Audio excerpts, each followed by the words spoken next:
Okay, today we're going to start with lesson one of our algebra unit.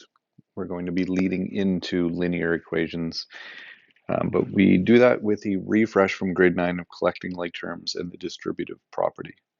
So in collecting like terms, we need to collect or group all the like terms together, add or subtract as needed, and then write the final answer in descending order. That means the highest exponent to the lowest exponent, and then any constant. So anything without a variable or an exponent will go at the end.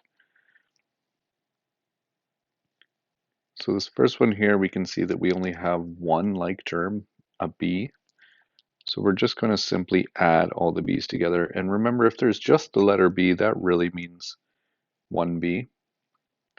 So if we add them all together, we have 3 plus 1 plus 5. And that gives us 9 b's. In the second one here, we have, again, just x's, but now we're adding and subtracting.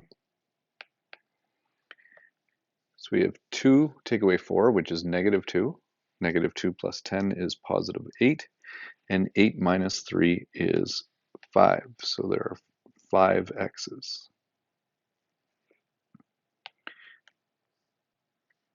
All right, number 3, we get a little bit more difficult because we have w's and we have constants. The constants do not have w's, so we cannot put them together with the w's. It's like saying we have 4 watermelons and $7. It does not make 11 watermelons. It does not make $11. It makes 4 watermelons and $7. Okay, so we're going to look at the underlines first. We're starting with 4, and it says to add 10. So we have 14 w's. And then the constants, it says start at positive 7, and we're subtracting 8. So we end with negative 1. Number 4, we have some exponents here. We have s squareds. I'm going to use an underline to identify those. We have s cubes. I'm going to use a box to identify that, and a check mark to identify a constant. So the only one here that we can collect like terms with are the s squareds. So s to the power 2, because it's the only one that there are multiples of. So we start at negative 3 and add 2, and we will end with negative 1 s squared. Can't do anything with the s cubes or the constants, so they stay the same. And now we need to put it in descending order. So again, we're not looking at the largest coefficients. So coefficient again is the number in front of your variable. We are looking at the largest exponent. So the negative 5 s cubed will go first, then the s squared, and then the constant goes at the end.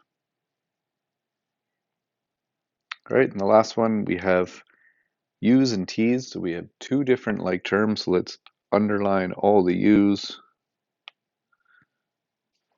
and we'll box all of the t's. Okay, this time for descending order, there are no exponents, but we go in order of the alphabet. So t actually comes before u. So let's do the t's first. We have positive 1, plus 2 is 3, and then plus 4 is 7.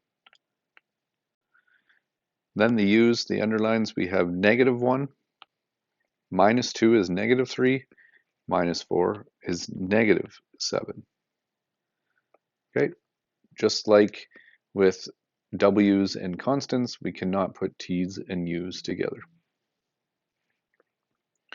Get into the distributive property.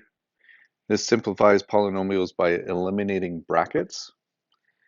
It brings a multiplication from outside the brackets to inside the brackets. We need to be careful with our signs. Remember, positives times negatives are negative. Remember, same signs multiplied to a positive answer. Okay, so the generic, what are we doing? We're multiplying everything in the bracket by a. We cannot add the b and c together, so they stay separate. So we would get ab plus ac. Okay, but what if we have a positive a and a negative inside the bracket. It's still positive and positive for the first one, a times b, so we still get ab. But now we have positive a times negative c, so we get negative ac.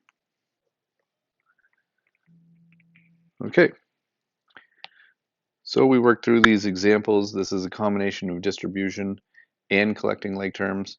We always want to get rid of the brackets first. Always multiply the distribution first. We look inside our brackets, we have x squared and minus 7. They are not like terms, we cannot put them together. So we just multiply both of them by 3, and we get 3x squared, and 3 times negative 7 is negative 21. The 5x squared and 10, there's nothing to do with those, so we just bring them down.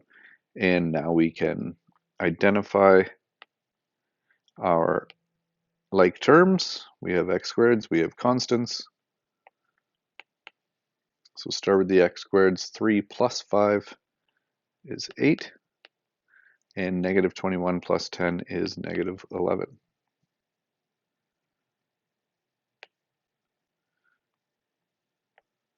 Okay, number 2. Again, x cubed minus 6, can't put them together, so we're going to multiply them both by whatever number or variables outside the bracket, and that is a negative 4. When I say outside the bracket, I mean right beside the bracket. There's no plus or minus sign in between them. That's why the 5x cubed at the end after the bracket stays there, because of that minus sign in between them. So negative 4 times x cubed is negative 4x cubed. Now we have a negative times a negative, which is a positive, and 4 times 6 is 24. We leave these solo-like terms alone, and now we start to identify our like terms, and we add them together. So starting at negative 4 and subtracting 5, we end up at negative 9x cubed. Starting at positive 24 and adding 7, so we get positive 31. And then the last one, this time we have 2 sets of brackets. Remember, this minus beside the second bracket really means negative 1. Okay, so we're going to multiply this first bracket. We have 5 times a squared is 5a squared. Positive 5 times negative a is negative 5a. And then we have the second bracket. We're multiplying both parts of the interior of the bracket by negative 1. So really it's just changing the sign to negative a squared and negative 7a. And now we can identify we have a squareds and we have a's. Okay, the a squareds, we're starting at 5 and subtracting 1. We have 4a squared.